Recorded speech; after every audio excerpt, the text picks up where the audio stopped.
भद्रा बाबा, आपका नाम भी आपकी माँ ने ऐसे समय में आपका जन्म हुआ था और जब जन्म लिए थे तो दोनों आंखें आपकी खत्म थी। आप तो लालू यादव को कहते हैं कि बुरे कर्मों की सजा है कि जेल में है, लेकिन हम पूछना चाहते हैं कि आपको किसने श्राप दिया, कौन सा बुरा कर्म किया था कि आपको दोनों आंखें पैदा किया और कुछ ही दिन के बाद मां मर गई। आज वो से आदमी आकर घूम घूम कर देश में भारत के संविधान को चैलेंज कर रहा है, भगवान बुद्ध को चैलेंज कर रहा है, बाबा साहब अम्बेडकर को चैलेंज कर रहा है और हमारे बहुजन, खास करके बहुजन समाज के जो नेताओं हैं जिनको छवि खराब करने का काम कर रहा है। अफसोस तो हमें अपने लोग से कि हमारे लोग अगर खासकर उस यज्ञ में भीड़ नहीं बढ़ाते तो अपना बोरिया बिस्तारा भाग करके चला जाता।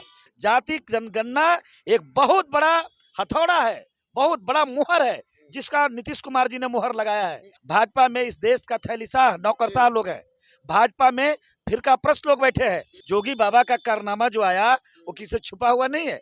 जिस तरह से लोकतंत्र को समाप्त करने जा रहे हैं, जिस तरह से संविधान को चैलेंज दे रहे हैं, चुनौती दे रहे हैं, बाबा साहब अम्बेडकर संविधान को खत्म करने पर आमादा है। इस देश में हिस्ट्री सीटर लोग जो ऐतिहासिक गुंडे इस देश में हैं, आज भी 44 जेलों में बड़े बड़े अपराध करके गुंडे बैठे हैं जिनका इनकाउंटर नहीं हो रहा है। 2024 में दंगा का रूप देने के लिए, मुसलमानों को छेड़ने के लिए, मुसलमानों से लड़ाने के लिए अतीक अहमद का इनकाउंटर किया गया ताकि मुसलमान सड़क पर उतर करके हिंदू मुस्लिम का दंगा कर ले, ताकि इनको 2024 में एयर बैतरनी अपना पार कर ले, 2024 का चुनाव में अपना ये रोटी सेक ले। जाति जनगणना से तो इनको खुलासा होने वाला है कि ये कितना इस देश के दलितों को, पिछड़ों का, गरीबों का, अकलियतों का अधिकार मार करके बैठे हैं। खुलासा होगा कितने एकड़ जमीन इनके पास है, खुलासा होगा कितने अधिकारी ये बैठे हैं, खुलासा होगा कितना मंदिरों से इनकी आमदनी है। इसीलिए इनको पेट में दर्द हो जाएगा कि सच्चाई से पर्दा उठने वाला है। बिहार में जातिगत जनगणना हो रही है और एक फेज समाप्त हो चुका है और दूसरा फेज जो है स्टार्ट हो गया है। लेकिन सवाल यह है कि भाजपा क्यों विरोध कर रही है भाई, केंद्र लेवल पे जाति जनगणना क्यों नहीं होने दे रही है। देखिए, इस मुद्दे पे हम बात करेंगे। हमारे साथ राजेंद्र यादव है, मजदूर के नेता हैं, तो इसको कैसे देख रहे हैं आप? कि जब से बिहार में माननीय मुख्यमंत्री श्री नीतीश कुमार जी ने जनगणना का घोषणा किया, तब से पेट में चूहा कूद रहा है मनुवादियों का। अच्छा। और उन्हें डर हो गया है कि कहीं बिहार का मॉडल पूरा भारत में न चल जाए। और ये डर है, जब जब बिहार करवट लेता है तब देश परिवर्तन के रास्ते पे चला जाता है। ये मिसाल है, 74 ही नहीं, 77 ही नहीं, आप पता लगाइए।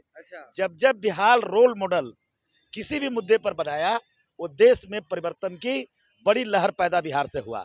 और ये अभी तो पूरे देश में ये भी आज जान रहे हैं, एक नया मॉडल श्री नीतीश कुमार जी ने बिहार से जाति जनगणना का देने जा रहे हैं। कई राज्यों के मुख्यमंत्री ने स्वीकार कर लिया है। और अभी एक नई खुशखबरी आपको मालूम पड़ा होगा कि श्रीमती सोनिया गांधी जी और श्री राहुल गांधी जी श्री तेजस्वी जी के साथ दिल्ली में जाकर बातचीत किए और विपक्ष को एकजुट कर रहे हैं नीतीश पूरे भारत में जातीय जनगणना कराने और विपक्ष में एकजुट करने का प्रयास हो गया है। और हम बिल्कुल धन्यवाद देते हैं लालू प्रसाद यादव जी को, धन्यवाद देते हैं आदरणीय नीतीश कुमार जी को कि इस तरह के पहल कर करके जो जनता परिवार, जो खासकर टूटा हुआ परिवार है और जितने इस देश में सेकुलर ताकत जो टूटी हुई है, जो कमजोर हो गई है, उन्हें एकजुट करे और 2024 में इनकी हैसियत बता दे। जो 1990 के पहले जो ये 2-4 सीटों पर थे, 2024 में वो हैसियत उनको पर मालूम पड़ जाना चाहिए। अच्छा, ये मतलब आप लोग विपक्ष को भी एकजुट कर रहे हैं? नहीं, विपक्ष बिल्कुल एकजुट होना चाहिए। आप मुझे बताओ ना, आपसे ही मैं पूछता हूँ, आप पत्रकार हैं, आप आईना है, पूरे देश को आप बता रहे हैं, पूरे देश को खबर जा रही है। आप बताइए, उत्तर प्रदेश में भी जो हुआ वो जोगी बाबा का कारनामा जो आया वो किसी छुपा हुआ नहीं है। जिस तरह से लोकतंत्र को समाप्त करने जा रहे हैं, जिस तरह से संविधान को चैलेंज दे रहे हैं, चुनौती दे रहे हैं, बाबा साहब अम्बेडकर के चुनाव को, संविधान को खत्म करने पर आमादा है सरकार। अच्छा, यूपी को घटना पे आप बोल रहे हैं, तो उसको कैसे देख रहे हैं आप? तो सही हुआ ना?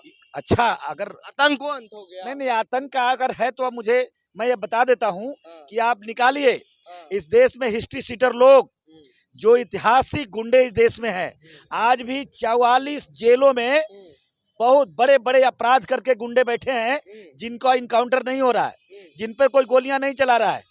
लेकिन एक आज भी 2024 में दंगा का रूप देने के लिए, मुसलमानों को छेड़ने के लिए, मुसलमानों से लड़ाने के लिए अतीक अहमद का काउंटर किया गया, ताकि मुसलमान सड़क पर उतर करके हिंदू मुस्लिम का दंगा कर ले, ताकि इनको 2024 में एयर बैतरनी अपना पार कर ले, 2024 का चुनाव में अपना ये रोटी सेक ले।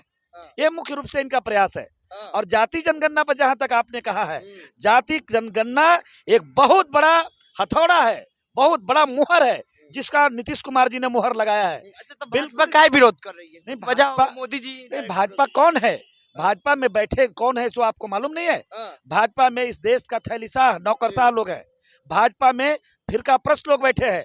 भाजपा में इस देश के अकेले हिस्सा लेने वाले, अकेले हक मारने वाले लोग, हल लेने वाले लोग बैठे हैं। तो भाजपा के लोग को तो पेट में दर्द होगा ना। जाति जनगणना से तो इनको खुलासा होने वाला है, जाति जनगणना से क्लियर होने वाला है कि ये कितना इस देश के दलितों को, पिछड़ों का, गरीबों का, अकलियतों का अधिकार मार करके बैठे हैं। खुलासा होगा कितने एकड़ जमीन इनके पास है, खुलासा होगा कितने अधिकारी ये बैठे हैं, खुलासा होगा कितना मंदिरों से इनकी आमदनी है, कितना ये खुलासा होगा कि इस देश में कितना आईएएस आईपीएस और डॉक्टर इंजीनियर है। ये मालूम होगा जातीय जनगणना से। अकेले जातीय जनगणना केवल यही जातीय का रोल मॉडल नहीं होगा, आर्थिक, राजनीतिक और सामाजिक स्तर भी बताएगा जातीय जनगणना।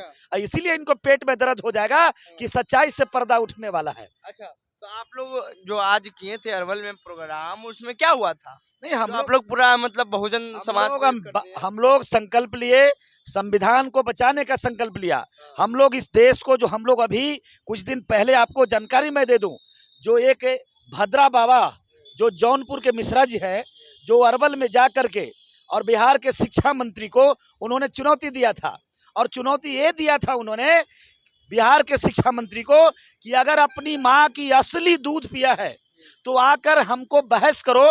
जो बात पर स्वामी प्रसाद मौर्य जी ने, उत्तर प्रदेश के विधायक हैं समाजवादी पार्टी के, उन्होंने कहा था कि रामचरितमानस में जो कुछ बातें लिखी गई है, जो दलितों के विरुद्ध है, महिलाओं के विरुद्ध है, लार्जेस्ट आबादी के विरुद्ध है, 85% लोग के खिलाफ है, तो उन पर कुछ उन्होंने कुछ राय दी थी, टिप्पणी दी थी, तो उस पर चैलेंज किया था। लेकिन हम आज उन्होंने ये भी कहा था कि लालू यादव को जो आज जेल में अंदर है, वो इनको बुरे कर्मों की सजा है। तो आज भी मैं भाद्राचार्य को कहने गया था कि आप आइए, बहस करिए।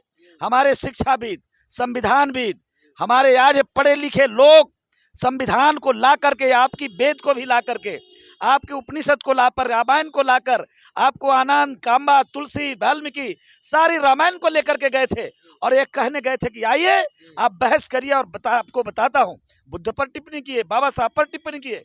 ये हम लोग आज वहाँ पर उनके चैलेंज को स्वीकार किया था, और उन्होंने जो कहा, तो मैं जवाब अभी भी मैं दे रहा हूँ कि भद्रा बाबा, आपका नाम भी आपकी माँ ने, ऐसे समय में आपका जन्म हुआ था, और जब जन्म लिए थे तो आपने कहा था, जन्म लिए थे तो दोनों आंखें आपकी खत्म थी। आप तो लालू यादव को कहते हैं कि बुरे कर्मों की सजा है कि जेल में है, लेकिन हम पूछना चाहते हैं कि आपको किसने श्राप दिया, कौन सा बुरा कर्म किया था कि आपको दोनों आंखें पैदा किया और कुछ ही दिन के बाद मां मर गई? अनाथ आदमी है। आज वो से आदमी आकर घूम घूम कर देश में भारत के संविधान को चैलेंज कर रहा है, भगवान बुद्ध को चैलेंज कर रहा है, बाबा साहब अम्बेडकर को चैलेंज कर रहा है, और हमारे बहुजन, खास करके बहुजन समाज के जो नेताओं हैं, जिनको छवि खराब करने का काम कर रहा है। अफसोस तो हमें अपने लोग से है, चिंता अपने लोगों से है कि हमारे लोग अगर खासकर उस यज्ञ में भीड़ नहीं बढ़ाते तो अपना बोरिया बिस्तरा भाग करके चला जाता। जग में कोई जाकर ये मेडिटेशन नहीं करते। 24 में विपक्ष एकजुट कर रहे हैं, तो क्या लग रहा है कि अब यूपीए की सरकार आने वाली है, या नीतीश कुमार प्रधानमंत्री बनेंगे, या मोदी जी हटेंगे? देखिए, 2024 में भाजपा को हम भगाएंगे, बिहार रोल मॉडल बनेगा, बिहार से नीतीश कुमार जी नेतृत्व करेंगे, और मुझे पूरा विश्वास है कि 2024 में श्री नीतीश कुमार जी के नेतृत्व में कांग्रेस के साथ महागठबंधन बनेगा, पूरे भारत में, देश भर में महागठबंधन बनेगा, और भारतीय जनता पार्टी का सफाया होगा। अच्छा, लास्ट सवाल, अतीक के साथ गलत हुआ है सही? नहीं, अतीक के साथ मैं कह रहा हूं कि अतीक के साथ आपने अगर सही किया है तो आप मुझे बताइए, जुर्म करने वाले आपके पास उत्तर प्रदेश के अंदर ऐसे लोग हैं जिन्होंने दर्जनों नरसंहार किया है, सैकड़ों घटनाओं का अंजाम दिया है। आज उन्होंने, सरकार के लोगों ने सुरक्षित करके उनको रखा है, उन पे कार्रवाई क्यों नहीं हो रही है? आंकड़ा लेना चाहते हैं? मैं आंकड़ा दूंगा अगर अगले बार आप आएंगे तो। मेरे पास है भी आंकड़ा, लेकिन समय नहीं है आपके चैनल के पास। अतीक जी के साथ जो भी हुआ ये कानून का चैलेंज है। अतीक जी के साथ जो हुआ उनके परिवार के साथ हुआ, वो संविधान के साथ चैलेंज है।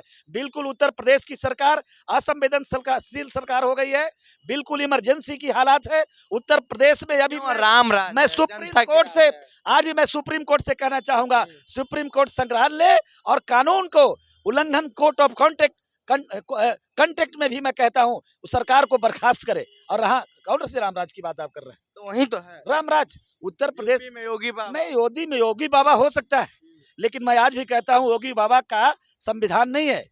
योगी बाबा जहां बैठे हैं उनको घंटा बजाने के लिए जाना है, गोरखपुर के मंदिर में हम लोगों को भेज रहा है। ये बिल्कुल वहां सेकुलर व्यक्ति चाहिए जो इस देश में हिंदू मुस्लिम सिख ईसाई इस देश की सेकुलर तासीर को जानता हो, जो इस देश की कम्युनलिज्म पर जो काम कर रहा हो, देश में भेदभाव पैदा कर रहा हो, देश को तोड़ने की बात कर रहा हो, देश के संविधान को हटाने की बात कर रहा हो, बिल्कुल वो बाबा नहीं चलेगा। वो बाबा को हम गोरखपुर में 2024 में उसी मंदिर में भेजेंगे जहां एक घंटा हिलाया करते थे। आपकी क्या प्रतिक्रिया है? जो कमेंट बॉक्स में दे, फेसबुक पे देख रहे हैं वीडियो को शेयर करें, यूट्यूब पे देख रहे हैं चैनल को सब्सक्राइब कर लें। अमन, पटना, बिहार से। नेशनल दस्तक की आपसे गुजारिश है कि अगर इसको बचाना चाहते हैं तो नेशनल दस्तक को सब्सक्राइब करने के लिए रेड कलर के सब्सक्राइब बटन को दबाएं, फिर बेल आइकन की घंटी दबाएं। नेशनल दस्तक को बचाने के लिए बहुत जरूरी है कि हर खबर को शेयर करें, लाइक करें, कमेंट जरूर करें।